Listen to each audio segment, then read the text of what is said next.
Hello, everybody. Hello, boys and girls. How are you? This is Alejandro Castillo from Mexico City. Here is Thursday, and in Tokyo, it's Friday morning. Hello, Clayton. How are you? Hello, I'm very well, thank you. It's 11 o'clock in the morning here. So, yeah, all good. Okay, well, the timing right now is perfect. Here is 9 p.m. It's not so late. For you, it's 11 a.m. The prior day to the activities in Tokyo, right? Yes, well, some of the sports have started. The football has started and the rowing has started, but for tomorrow, and we really want to get going. We've done all of our research, we've done all of our prep, and now we just want to get into the games and start commentating. And I'm sure for everybody watching, they want their sports to start as well. They want to get watching these sports that they follow. Yeah, right. You will be working only in indoor and beach volleyball, right? No more sports. That's right. Because of the amount of volleyball here, it goes from day one to the very last day. There's I'll be that busy that there isn't time to do any other sports. So when I come to the Olympic Games, I'm just here as a volleyball commentator. Amazing, man, amazing. I remember very well you commentated the finals or the Gold Olympic medals in indoor and beach volleyball in Rio, right? Both. I did the indoor men gold medal match with Jonathan Ledyard. He was the lead commentator, and I switched to the expert analyst, the co-coms, and that's likely to be the same again here. It's also looking like I'll probably commentate the men's gold medal beach match and bronze medal beach match as the lead commentator, but we'll wait and see on that. I think I'm also doing the women's indoor gold medal match again with Jonathan Ledyard. So but that's way in the future. We've got to have day one yet. We've still got to get the first one out of the way. You are the man, Clayton. You are the man. Well, look, there's plenty of commentators here, and there'll be. This is a very different event, and I think it's really important for those people that are watching that are volleyball fans. For once, we're now volleyball fans are now moving into the minority of viewers here. And this is a very different type of broadcast, and one in which we have to be a little bit more educational about what we are saying and how we're telling the story, because there are so many more people watching volleyball who don't know the sport. And I think it's important for those of you that do know the sport not to get too upset with the style of commentary, and understand that you're coming from a position of knowledge. You know the sport really well, but there is a whole bunch of other people watching who don't know. There'll still be people who watch who won't know what a libero is. They won't know what the rules are. They won't understand some of the more technical elements. And my job here is to explain that, and as is the role of the other commentators here, is to educate those people that don't know, as well as telling the story. So it's something I try to do anyway when I'm commentating, and not alienate those of you that know the sport. And that's going to be even more so here. So there's probably going to be a little bit more information around the rules, around the libero, around why we've only got 12 players and not 14. So, but you'll just have to bear with us and understand that that, and it's not aimed at you. We're not trying to patronize you, the viewer that knows the sport, but it's to help bring more people in to enjoy this magnificent sport. Yes, of course, it's not number one sport in the world, and I think you do that job very well. You explain very well the sport, what's happening in the court. I think you do it. You have done it very well in the past, and you will have a lot of success today in Tokyo, my man. Well, I hope so. I just want to I want to bring everybody, and I want everybody to enjoy the sport. If someone's tuning in for the first time, or someone's tuning in for the 100th time, that all of you can enjoy it equally. Amazing. How other commentators are going with you in Tokyo? Mark Lebedeau is not there, right? No, Mark Lebedew's not here. So from the VNL, Andy Bodfish is here. He's currently at the moment in a booth doing some rowing. not he's rowing, but he's commentating on some rowing. And Jonathan Ledyard is here as well. And that's it. There'll be a couple of new voices that you may not have heard. Mark Perkins, who's an English guy, he'll be commentating here for the first time. There are Charlie Brown, who I think most of you people will have heard commentating beach volleyball. He's here. He'll be doing that.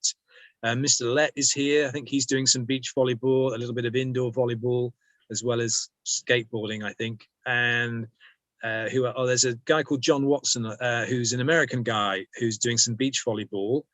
And I think that's about it. I don't think there's any, there's so many commentators here and so many sports that it's difficult we don't all get right. All you volleyball commentators off, you go and have a chat, because we're all turning up at different times and doing different things. And it's such a big operation that we don't necessarily know everyone who's doing every sport, certainly not even the ones, volleyball for that matter. But those, I'm pretty sure I've covered everybody.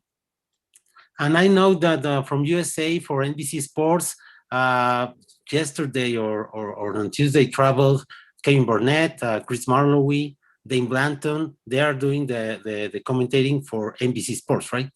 I'm sure they are. I'm sure. So the way that the Olympic Games works is the Olympic Broadcast Service, OBS, are the rights holders. It's their product. They are filming everything, every sport, including the volleyball. And what they're also doing is they're providing what's called a world feed commentary. It's an English commentary that goes alongside the pictures. And then you have people that buy the rights, and you have takers. So the takers being, NBC have bought the rights, so they're now a rights holder as well in that respect. And they can provide their own commentary. And then you have takers, and there'll be other countries around the world, other broadcasters who'll just take the feed with the commentary.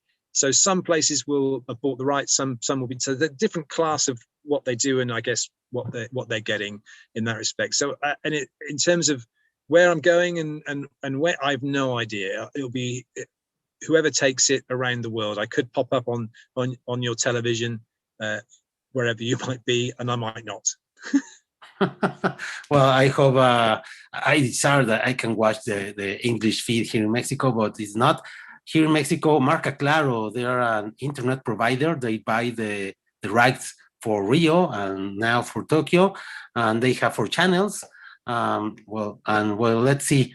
Probably I will see the volleyball and beach volleyball matches in mute with no sound, with no commentating. It's probably. Hey, maybe you should have a go yourself and just put your own voice on it. I asked them, but this project has grown in the last year, and the assignments were 2 or 3 years ago. But trust me, I will make my job for Paris. There you go. That'd be great. And for Los Angeles and for Brisbane. What about that? Brisbane. That's incredible. Yeah, that's phenomenal. Really, it's good. It's 32 years, I think, since it's been there last. Something like that. Sydney, and the third time Australia is hosting the games. The first was in Melbourne in '56, second in Sydney, and now in Brisbane. Amazing city. Yeah, that'd be cool because it's at the top part around the Gold Coast and what have you. So the volleyball will be at the Gold Coast where it was for the Commonwealth Games, the beach volleyball, I would imagine. It's cool. We're looking at games ahead. We haven't even started this one yet. Yeah, right. That's amazing. Tokyo, it's going to be a very singular games, because of COVID, because of all the restrictions, no crowds. But we are here. We are a few minutes, few hours away from the opening. It's great. I think it's great news for humankind, for all the world. But you have to have a lot of take care of all the COVID thing. We do. It's. I mean, it is a huge operation. We had the VNL that those of you watched that and saw, and it was a really well run event. Nothing like that had happened before. 5 weeks of volleyball, and this is the same thing now. It's a shorter period, but you've got more athletes, more staff, and so on. And I know there's been a little bit of news and a little bit of sensationalism already. There's been some news articles. Should the games could be cancelled? Well, they're not. They've started. It's going ahead. Oh, there's now been 79 cases in the athletes' village of COVID. No, there haven't. There were 6 athletes that have tested positive for COVID. The rest are associated with the games. And it's one of those things. There's been it's just people trying to sort of make it a more of a problem than it is. It's being managed. There's testing going on every day. I've had 3 tests already since I've been, 4 tests since I've been here. I had one when I arrived, and I had one every day, 3 days after that. I've got one tomorrow on the first day of competition, and then one and it's every 4 days. Wow. And it's very strict here. Once we're in the booth, so I'm currently in one of the booths that we commentate from, and I'm isolated. Once I've finished this, I've come into this booth, I need to clean it down. Even though I'm not using anything, I just need to make sure I wipe down the desk. My mask goes straight back on the minute I walk out of here. We are taking every precaution. We are sanitizing our hands when we get on the bus to come here. When we come to security, we're sanitizing our hands again. When we come into the IBC, we are sanitizing our hands again when we check in. So we are constantly keeping ourselves as safe as we possibly can. We are not sharing any masks are on the whole time that we are in the commentary area. The only time my mask comes off is when I'm in the sound booth and I'm going to commentate, where I'm in here now. I'm on my own when I'm in my hotel room. That's it. Coming here, when I flew from the UK, my mask stayed on for just short of 24 hours. It didn't come off, except to have something to eat. And that's how cautious everybody's being. And because we want to make it work, everybody wants to make this work. And we want, as you said, the world's starting to get back on its feet again. This is a brilliant opportunity for us all to look forward and enjoy what's to come. And yes, all right, there's no crowd here, but it will still be an amazing experience. And for a lot of sports, actually, if you think about the volleyball and you've seen in the past in the different venues, we only really see the crowd in the run up to the match and then in between sets and little breaks in play. But the rest of the time, we're focused on what's going on the court. So from our point of view, from the viewer's point of view, we shouldn't see much of a difference. And I think we saw that in the VNL, that they did that. Obviously, there was no seating, so that was very different. It was dressed specifically for television. Here they couldn't do that because there was some uncertainty about crowds, yes, crowds, no, international fans, maybe, then no. Then it was going to be, okay, well, the Japanese can come and watch, the locals can come and watch, right up to probably a couple of weeks before. And then they went, no. So they couldn't take the seating away. But I think what we're going to see is it's going to be so well organized and filmed that it shouldn't be a big issue. And we can talk about, oh, it's not the same because it's, without the fans here, it's not the same. I think for any athlete that's played, it doesn't, yes, it's nice. And I've spoken to some of my friends who played in London 2012 and said, what was the thing that really, really got to you? And they said, the first time I walked onto the court, or just about to come out at Earl's Court, just about to come out, and suddenly the roar of the crowd was something that suddenly their knees started to shake and tremble. And all right, there won't be that here. But the fact that they'll see the Olympic rings on the court, the fact that they're here in Tokyo, all of those elements will still hit home. They're at an Olympic Games. It won't take away from what they've achieved and from what they're trying to do once they're here. It is the dream of every athlete that plays volleyball to play at an Olympic Games, and they're all going to be realizing that dream. Well, some of them will. Some of them have had that. I did put a little post out on a volleyball forum to say which is worse, to be cut from the team and not make the games, or to get here, become injured and not play, or get COVID. And some people were like, oh, that's, why are you putting that on there? But it was just you put yourself in so let's put ourselves in the mindset for volleyball and indoor volleyball, where all year for 3 years it's 14 players, and then 2 of those are going to get cut straight off and never play in Olympic Games. Dustin Watton for the USA has not been to an Olympic Games. The only chance he's got of going is if Eric Shoji had got injured, and you've got to really feel for him. And he puts everything, he wears his heart on his sleeve, he puts everything into that team, he lives for that team, he does everything he possibly can, but he's not going to go to an Olympics. And that's crushing, that, to know that he's not going to go. And then on the other flip side of that, all right, he's an alternate. So he doesn't want Eric to get injured. He doesn't want to step in because someone gets injured. And that's the last thing to be thinking about. But the reality for some people is their games are now over. And not through injury. On the beach volleyball, we've seen that we had a couple of cases of COVID. And so Crab's out. But he's going to be replaced. So for Gibb, that's a good thing. His games aren't over. So we're hoping that Triborn will get out, and that will be a good thing. But then for Perusic, for the Czech Republic, it's the Czech Republic, isn't it? He has got COVID. They're taking a gamble. He's now in quarantine. Yeah, Perusic, right? He got COVID. That's right. He's Perusic. So he and his partner, he's isolating. They're taking a gamble and saying that they can hope that he will be okay and that they can compete in their second match. So their first match is out. But if not, then they're out. And then Slukova, the other player for the Czech Republic, her coach, I believe, is her husband. He tested positive, and she's tested positive, and her partner are out. There is an option for the federation to send another team, but I think it might be a little bit too late now for them to do that because of all the protocols involved in getting here and then isolating once they're here.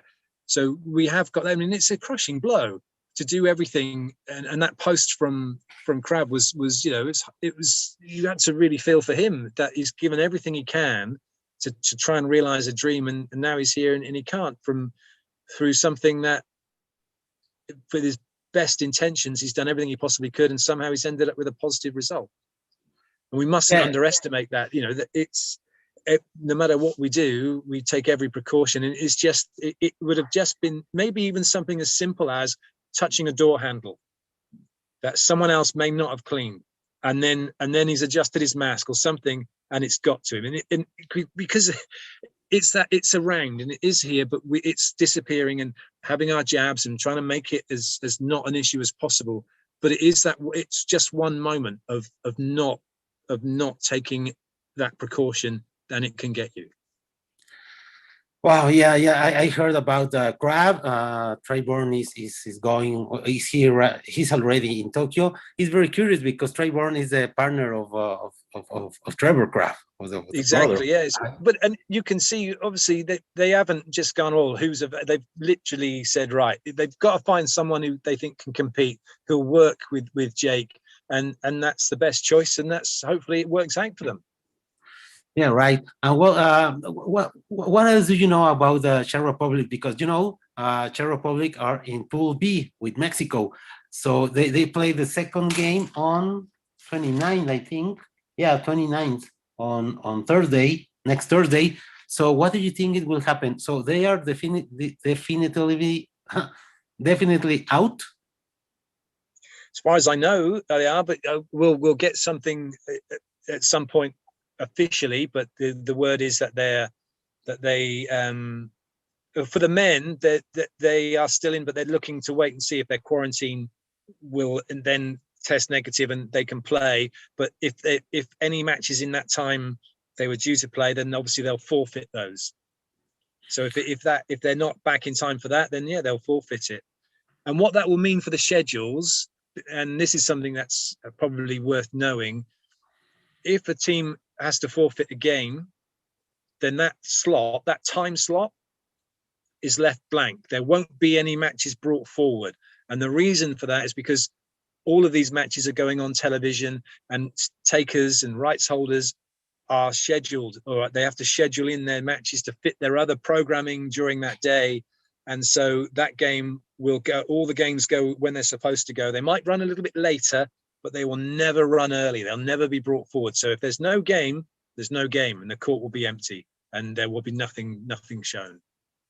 Wow. Well, let's see what's happened. Clayton, please tell us a little more about the IBC, about how many booths or private booths that they have. All of the commentators will be working there. Are you planning going someday to the venue or just the booth?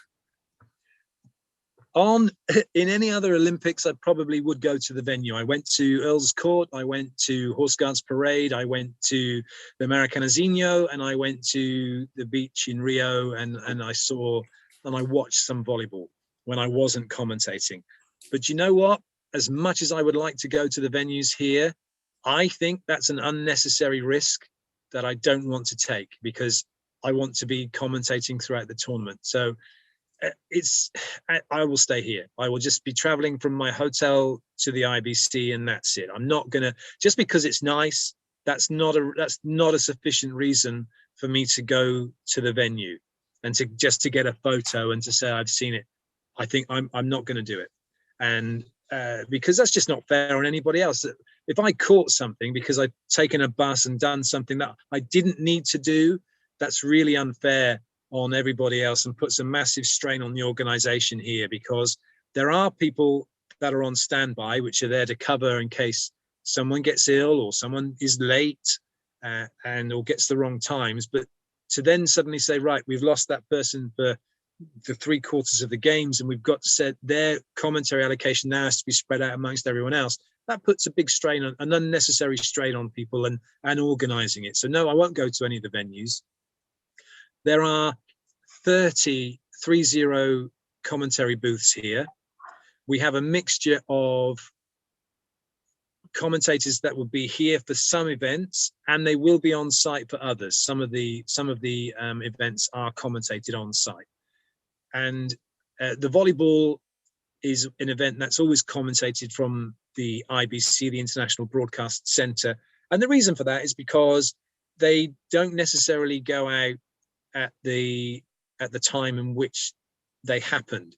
So I can't be at a venue and commentate on something that's been recorded but will be going out later on. So they can time shift things. So with that sport, with handball and a few others, they might do one that's been already been recorded, but it didn't appear in the schedule here.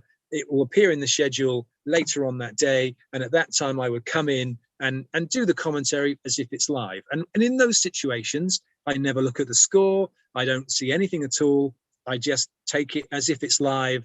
And in fact, the rest of the world are probably getting it at that time as well. We're all getting it at that time. I don't think anything that's pre-recorded will potentially go out earlier unless it's been taken by someone who's bought the rights. But I think actually from OBS's point of view, they only send it at that time. But don't quote me on that. So that's why we commentate from the IBC. There's 30 booths. If you think of all the sports, the number of sports that there are here, I'm just looking at the screen there. 2, 4, 6, 8, 10, 2, 4, 6, 10. It's 40, 1, 2, 3, 4, 5, 6, say 47 sports, and then so that's 47 commentators. Times that by 2 and 2.5. So we've got over 100 commentators here that'll be working throughout the tournament and so on. So it's a big operation. I did send a little video out, I think, on Facebook, just to give a little glimpse of the operation here beyond sitting in a booth and commentate. It is huge. It's massive.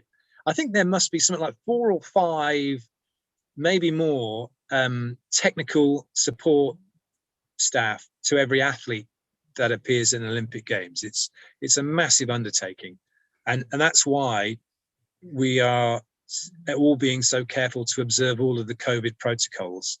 And actually, the volunteers here are doing a wonderful job of guiding us, of making sure we stay where we're supposed to stay, of following the protocols, and being really nice about it as well, and making sure that we're washing our hands, we're keeping our masks on, we're doing everything we can to mitigate the risks. Yeah, right. That's pretty amazing because, as you may know, Mexico is in the 3rd or the 4th place of most deaths by COVID. We have almost 300,000 deaths. Japan has 15,000, and they say, hey, we gotta be very, very careful. We gotta follow all the protocols strictly, and that's pretty amazing. It's a cultural thing, I think. Well, it is, and I think from Japan's point of view, their culture is they wear these a lot, and they wear them from the point of view, if I'm feeling poorly, I'll put my mask on. When they move to public transport, most of them are wearing masks. They're very careful about that anyway. So culturally, wearing a mask here is part of their life anyway.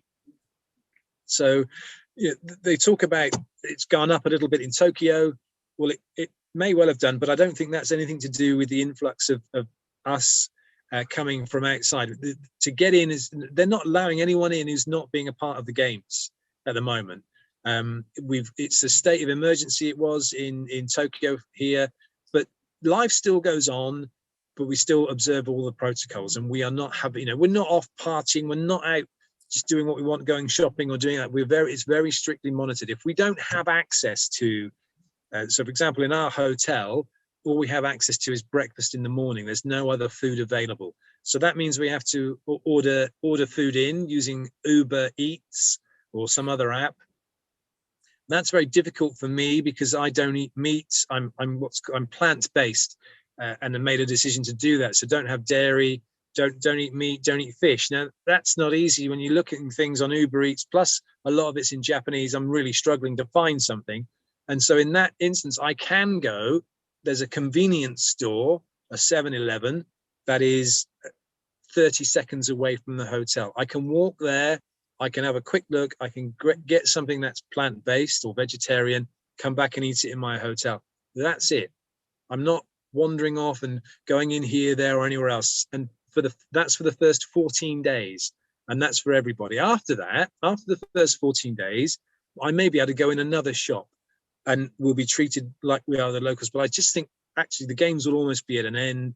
We'll be in this routine. Even then, it's not going to be a time to let our hair down and suddenly go, oh, we're off the party. No, it won't happen. We're all being really careful about what we're doing. Yeah, that's another thing for these very peculiar games. It is. It is funny. You're seeing people, and we're talking and conversing with other commentators, all with our masks on, and all being, a little bit distant from each other. And it's not the human way, is it? We want to have a hug and shake hands and do all of these things. But again, culturally here in Japan, they don't shake hands.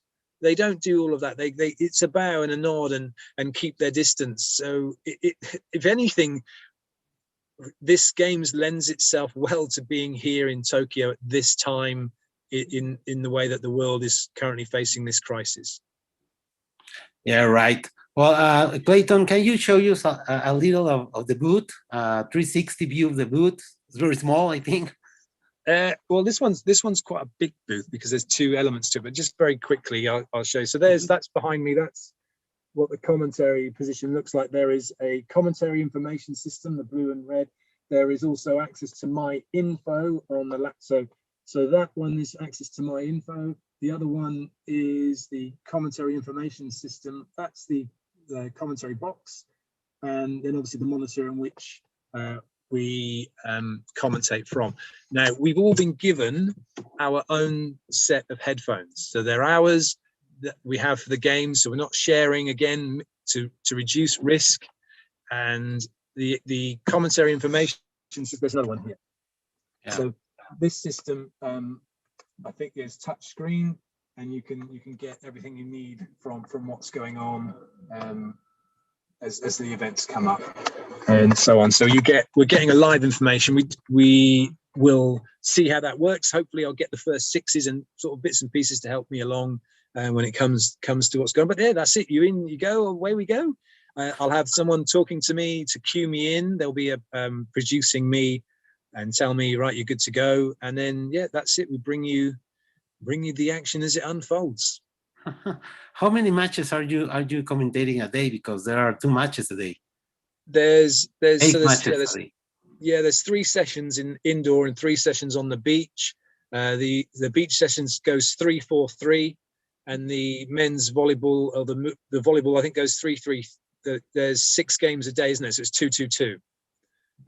And so it just depends, really. So day 1, I have got I've got Argentina taking on the Russian Olympic Committee. And when you say it like that, it seems like the Argentina are going to take on a bunch of men in suits. Yeah, right. Yeah, so it's Argentina against the Russian Olympic Committee team. And then I have I think I've got 3 beach volleyball matches to do, and it might be the evening session, 8, 9, and 10 o'clock. So that will be day 1, and it's going to be a mix of that going through. I think on day 3, I've just got 3 volleyball matches to do. Some of them, day 2 is going to be an early start. I've got the second beach volleyball match of the day. I've got then an indoor match to do, and then I've got the last match of the beach volleyball session, so at 10 o'clock at night. So it's a long day, but that's just the way it is here, trying to fit everything in and make it work. Well, are you working every day? No rest, or no rest days. The days will get a little bit easier as the teams dip out and we get to the knockout stages, and so maybe just 2 matches a day. And obviously then in the last days, just the medal matches. So yeah, it starts off busy and it gets a little bit easier as we go through. All right. Well, let's talk about the volleyball flag bearers.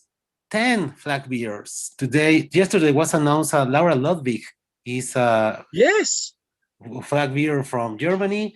From Turkey, Eda Erdem Dondar, but at the end, she will not be allowed to be on the parade because I think she didn't test positive, but another person in her airplane. So Maxim Mikhailov from Russia, Xu Ting from China, Marco Grimald, beach volleyball from Chile, Bruno Resende from Brazil, Kim Jong-kun from Korea, Mercy Moim from Kenya, Mehdi Ben Sheikh from Tunisia, Priscilla Rivera from Dominican Republic, Paola Gonu from Italy, and Lara Ludwig from Germany. It's amazing news for volleyball.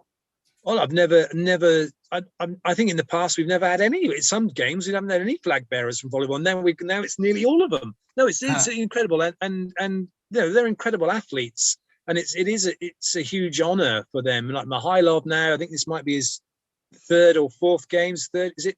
I'm not sure, but I know fourth games exactly.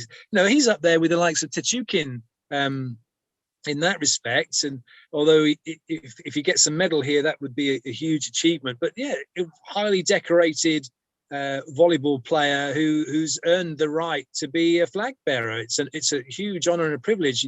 And then you look at the rest of them. Yeah, they're superstars in their countries, and they've done amazing things for volleyball in their countries.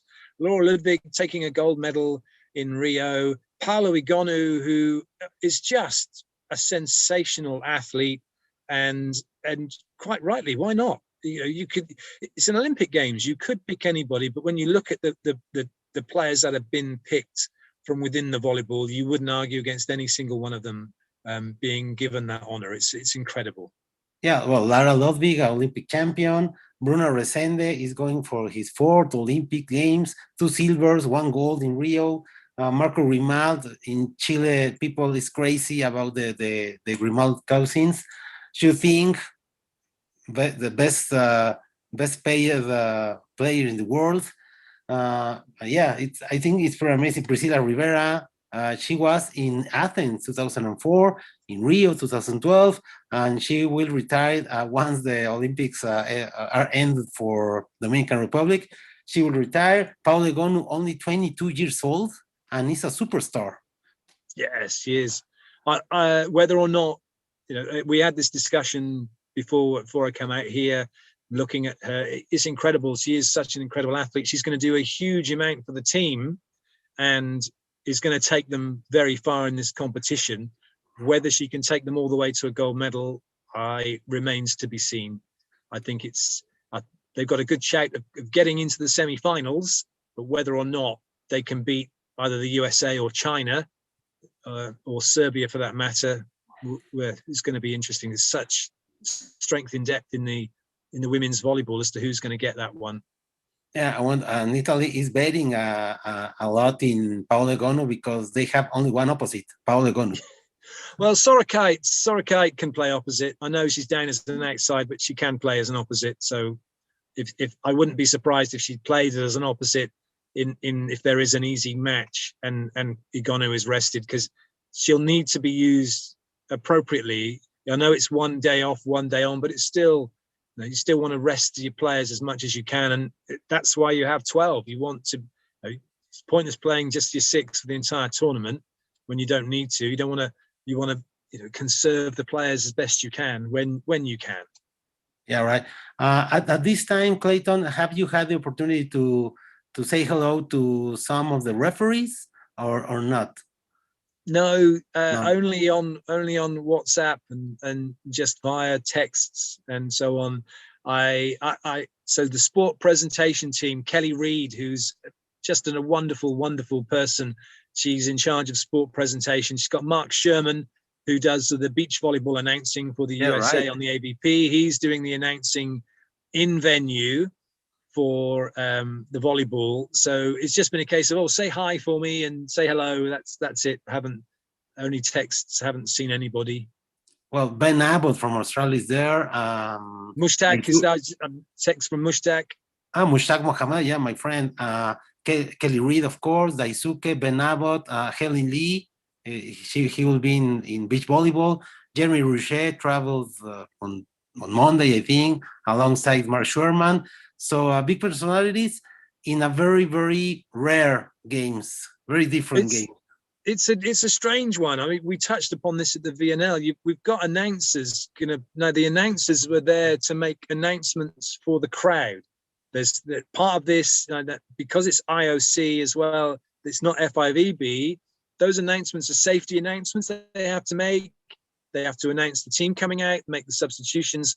Now, the volleyball announcing has been changed dramatically. We got our super spikes, our monster blocks, our aces, our mega rallies. Now, that's an FIVB protocol. This is an IOC event. Now, as I understand it, there'll still be a monster block, there'll still be a super spike, there'll still be the ace, and it will be announced by the announcer, but it won't be coming up on our screens like we see in the VNL. It will appear on a screen in the venue.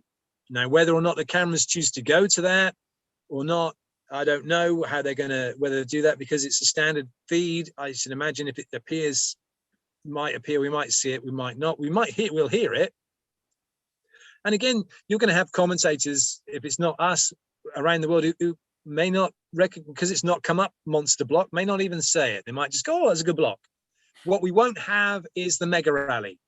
There's no mega rallies. We won't even be announced as a mega rally. We won't see anything like that. It's just regular volleyball. And the teams will change ends after each set. Oh, yeah, they're changing. Not like VNL. They'll change ends. And no, and there are no technical timeouts. Yeah, right. Do you know if as there far will as I'm be, aware, certainly for indoor, I don't know. Sorry, do you know if there will be line judges or not? Good question. I don't know. Okay. We'll find out. All right, Clayton, anything else? It's always a pleasure to go with you. Thanks for all the information, for showing us your office for the next 2 weeks. No, it's a pleasure. No, that's it. Look, we'll get in touch again after a few days, look and see how things are going, have a chat and see and catch up again if you want. No, I will be very, very glad. And right now the difference of the hours, it's okay for me. It's 9 p.m. Here. There is 11 a.m. So it's okay. It's okay for me. You tell me anytime you have free, please. Okay, yeah. Well, this is it. Once I start going into work mode now, it might be a little bit tricky depending on slots and things and everything filling up and finding a space to do it. But if we can, we will. But if not, then, and hopefully you'll get to hear me somewhere on some channel in the next few days. I will try. Okay, Clayton, right, please take care. Thanks a lot, and I hope to see you pretty soon. Wish you the best for the Olympic Games. Thank you very much, and good luck to all of you supporting your teams. I hope they do really well. See ya. See you, buddy.